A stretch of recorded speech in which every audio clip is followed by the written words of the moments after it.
En fait, je suis atteint de la maladie de Gaucher type 1 et ça a été diagnostiqué en 1992.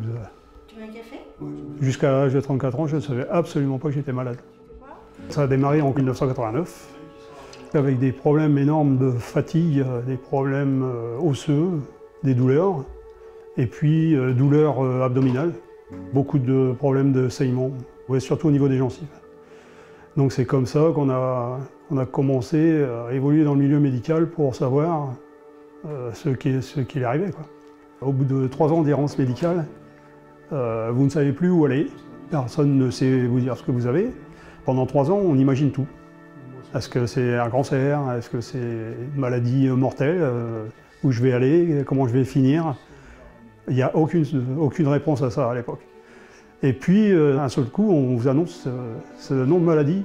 Donc après, avec les recherches, et puis un médecin qui vous annonce pas, parce que je l'ai entendu, vous faites une dépression, vous faites machin, enfin, on vous annonce tout et n'importe quoi quand on ne sait pas, malheureusement.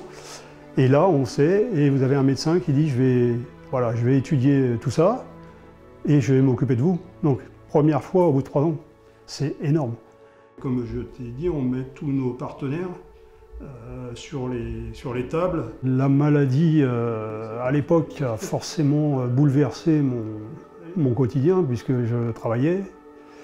Donc je me suis retrouvé, le temps d'être en arrêt maladie sans arrêt, de me retrouver dans les hôpitaux et autres. J'ai été mis en arrêt pendant 3 ans. C'est une période qui est difficile à vivre et est apparue une solution thérapeutique où on commence à aller mieux. Sachant que la maladie est toujours présente et sera toujours présente. Et puis j'ai repris l'activité professionnelle qui m'a fait beaucoup de bien. On a l'impression de revenir dans un monde avec tout le monde, quoi. Mon engagement dans l'association Vaincre les maladies Zosomal, effectivement, ça prend beaucoup de temps.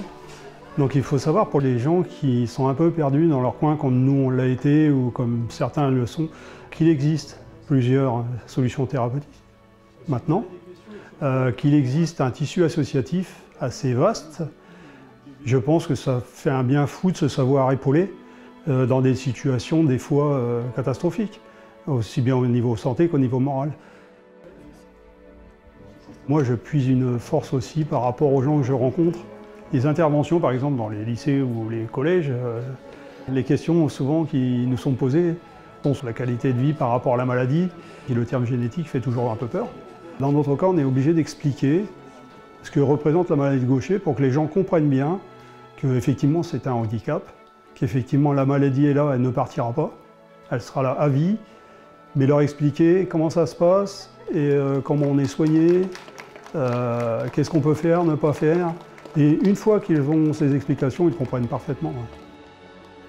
On se bat pour d'autres, on se bat pour nous aussi bien sûr, mais mentalement et moralement, quand on sort avec des étudiants ou des jeunes vous disent on va s'engager pour la cause, c'est du bonheur.